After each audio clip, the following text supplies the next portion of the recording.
Alright, shalom. We're the Hebrew Israelites coming out here week in, week out to prophesy the downfall of America. So let the Negroes, Latinos, and the Native Americans know that they're the true children of Israel according to the Bible. Okay? And with that being said, we're going to say bless the elect, all you brothers out there teaching truth and sincerity through water. And once again, blessings, Barakatah, through Yahweh Shem Yahushai, double honor to our apostles slash elders of GMS. Okay? And all praises to Yahweh Shem Yahushai. Okay? We're going to say all praises every time, and most definitely because these prophecies are coming to pass. You know, as Ecclesiastes said, that some fell off that they could because the prophecies take too long. You know, so to Wadi Yahweh Shem Yahushai, all honor and glory for giving us the spirit to endure and stand in His truth at this point. You know, because there's people out here that have been in the truth before us and are trying to get back in. You know, that shows that the parable of the penny. You know, that we're basically we are working for the same wages. All right. But at this point, the Most High is bringing these prophecies, and the main thing is the division of the people. So we're going to start off, what's that, John chapter 12 or 11? St. John? It says, say that I bring priests, I tell you nay, you know? And then another thing, the brother said, you know, it's people that got out, they're trying to get back in. It's people that think they never left, man. You know, they think they doing the right thing, you know. They might have broken off and started their own thing, and they think they, you know. Well, I saw. Yeah, I was about to say, case in point, I saw, man. Let's keep it real, you know what I'm saying? Any other nigga, but that's niggas. That's what niggas do. You know what I'm saying? They was never right in the first place because you could tell their reaction when they get the boot. Matthew 10. You know, when brothers are true, when brothers are true to what they do, and they get kicked out, what they do, they endure the truth, man. They endure with much long suffering. Yep. Okay. You got that? Y'all found that? St. John? I think it's chapter 12, verse 51 around there. Oh, okay. I know what you're saying. That's Luke. Luke? Yeah, okay. Luke. Yeah, Luke 12:51. Yeah, you know, cause like all week, all weekend, pretty much, I've been telling the brothers how I was up on, you know, Isaiah page. Cause he talking about we got bootleg Hebrew and all of that. So he made a video, you know, and we're gonna get into what we're gonna get in. I just wanted to say something right quick, you know, while the brother find the scripture. He gonna say we got bootleg Hebrew and say that we could Isaiah wasn't in the scriptures or whatever. So he went to you know, Exodus 6 and 18. So, you know, me and him was going back and forth till I just got to the point. I'm like, you know, he's basically said the brothers lied to him and said that it means help. But when he, my name is Isaiah, which is Yahweh helps. Now, the Isaiah that he brought out was English, first of all, that he read. And when you go into the Hebrew, it's Yataza Har, which means shining oil. So when we got to the point, I don't deal with that bootleg Hebrew. I said, okay. So I brought out pronunciations of it, and I ain't got no text back. Not no text. I ain't got no comment back. You know what I'm saying? Yeah, basically, what that brother is a scripture, I believe, is Ezekiel, between Ezekiel, Jeremiah, Isaiah. Okay, where it says that they flake off the skin from off our flesh, man. It's at that point where Isaiah has a carnal problem with the elders of GMS, or the apostles of GMS. So he's attacking them any kind of way. He can't attack through the spirit because the Most High ordained the prophets and the elders and the apostles mainly at GMS. So the only way he can get at the apostles is through being carnal, man, being niggers, because he has a problem that the elders kick his ass out for being reprobate, man, for being weak, man. Okay, so he's trying to strike back at any opening he can see, but his motives are mainly carnal, man, and he's trying to use spiritual motives. It says comparing spiritual things with spiritual, man. You know, if you got a problem with somebody, man, you gotta admit your problem. If you're spiritual and you want to retain, even though no man can retain the spirit, but if you want to be spiritual and do it as correctly as possible, you would want to do it the correct way, no matter how much it makes you look stupid, lowly, or whatever, man.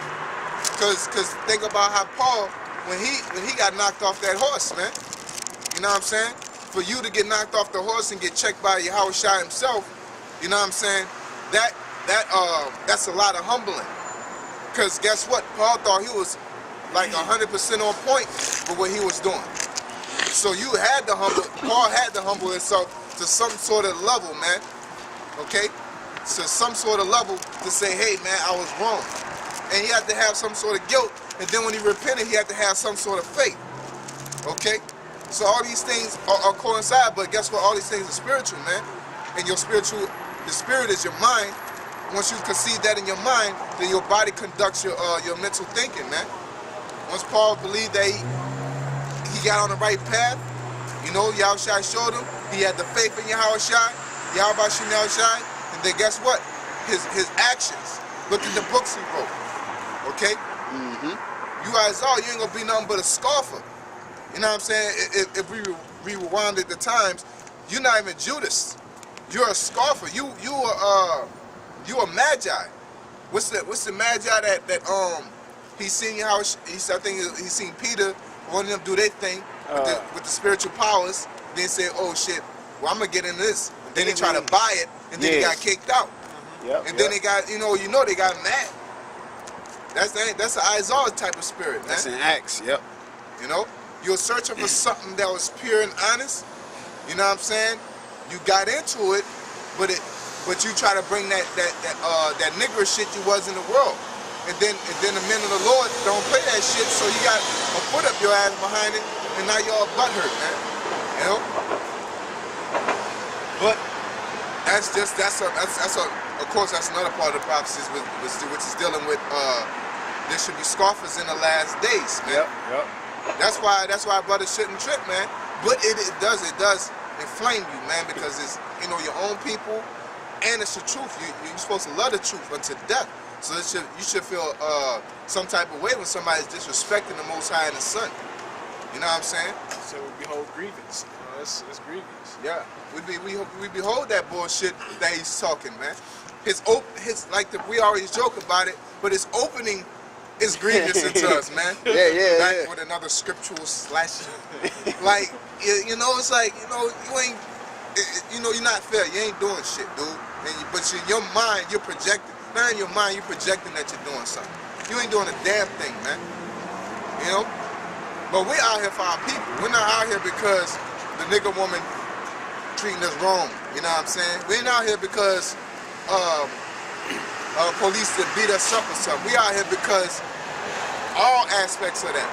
You know what I'm saying? Because of truth. The nigga woman is treating Jake wrong, man. The men wrong.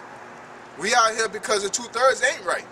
You know what I'm saying? We out here because there are false prophets out there. You know what I'm saying? But we ain't gonna be biased.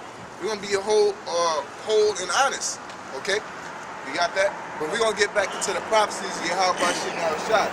Alright? Luke, check You got it. anything you want to say on top of that, brother? Nah. Lord willing, I get to slap you when he gives the power. Bro, say that, man. More power to you. I think somebody else will get to it before you for some reason. Yeah, I believe. This is Luke, chapter 12, verse 51. Suppose ye that I am come to give peace on earth. This is in the red letters. This is Yahushua, whom the world ignorantly called Jesus Christ. Alright? I'm going to say Jesus Christ. This is who y'all call Jesus Christ. This is him speaking. Suppose I come to give you peace on earth. Alright? This is a hypothetical. This is a theory. Okay? That he's bringing to you. He said, suppose I am to give peace on earth. But he cut the theory short. And what he said, go ahead. I tell you, nay. Nay means no. Because y'all niggas act slow, so we got to tell y'all that. So let's read it over again. Go ahead. Suppose ye that I am come to give peace on earth. I tell you, nay. He tells you nay. He tells you no. Why is that? Because everybody ain't right up on this earth, man. Alright? That's common sense with anything that you put together. You can't put a bad engine in a good car. Okay? You can't put good food with bad food. Okay, if you got moldy bread, what you do? You gotta throw that bread slice away, man. And if it spreads, guess what? It takes the whole loaf. What the scripture say? A little leaven leaveneth the whole lump. So that's why Yahweh Hashem Yahushai, specifically Yahushai, said that suppose that I come to give you peace on earth, I tell you nay, but rather division. And he's going to further explain it. Go ahead. It says, I tell you nay, but rather division. That's right. For from henceforth there shall be 5 in one house divided, 3 against 2 and 2 against 3. Because what? Because the Most High made it that way. You can't do nothing about it. And the fact that he made it that way, that there's people that ain't right, man. Okay, within your house. Because if they're in your house, guess what that do for you? It makes it a struggle for you to get into the New Jerusalem.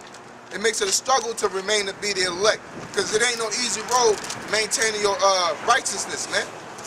Okay? The Most High wanted to set it up for us to prove ourselves, man. And he uses Satan amongst other entities in this world to challenge our ability, as well as accelerate. He presents both opportunities, man. Okay? And them that overcome and choose the right path, those are the ones that receive the new kingdom. Because everybody got that fair chance. Even heathens, man. Okay? But they're not going to choose it because their spirit ain't built that way. Alright? The father shall be divided against the son. The father shall be divided against the sons. There's many brothers out here that get into it with their parents to this day or can't talk to their parents wholeheartedly, man. Okay? Go ahead. And the son against the father. And the son against the father, go ahead. The mother against the daughter, and the daughter against the mother. Yep, because the daughter's going to be whoring out here, and the mother's an old retired whore. Okay? You know? The mother-in-law against her daughter-in-law. Yep, because the mother-in-law don't like, you know, shit, me and my woman and my moms, and shit, we used to get into it amongst the family, man. Because, of course, it's 2 different families. All right? And that's another thing, man, because niggas don't keep the law. You're supposed to marry within your family, man. Not no ancestral shit. The scriptures tell you. You know, you could basically like, what is it, cousins or something around the area? You know, cousins. You know, first cousins, things of that nature, man. You know why? Are you supposed to marry within the brotherhood at this point? Because we're all in the truth. So this brother's child, or this brother's child, this brother's child, my child, we all at least train our children up to a point that they should keep the laws of the Bible, right? So if I give my child to one of these brothers, at least that child got a leeway of keeping some type of moral uprightness in him, in her. Okay? You know, not you know saying in her 'cause I got a daughter, but you know if I were to, you know, theory wise, boy and girl, you know how niggas is, man. Niggas will get the hot load somehow. That niggas tough, you know. Go ahead. The mother-in-law against her daughter-in-law. That's right. And the daughter-in-law against her mother-in-law. Yep, and the daughter-in-law against her mother-in-law. Because everybody ain't right. Even that, and that's key. Even the people that's most close to you, man. Because Yahushua ain't naming no third cousin. He ain't naming Mike from down the street. You know what I'm saying? He ain't naming Ezekiel over South Omaha. He's not naming West Jerusalem. Yeah, you know, he's not naming no random niggas. He naming people that's close. That's supposed to say it there. So what did that tell you? That's the book of the Lord. That's true. So what that tell you? That, you know, people amongst your family that's close to you are gonna be against you. So don't be surprised. You know what I'm saying? You shouldn't. That's your doubt in the scriptures that you're surprised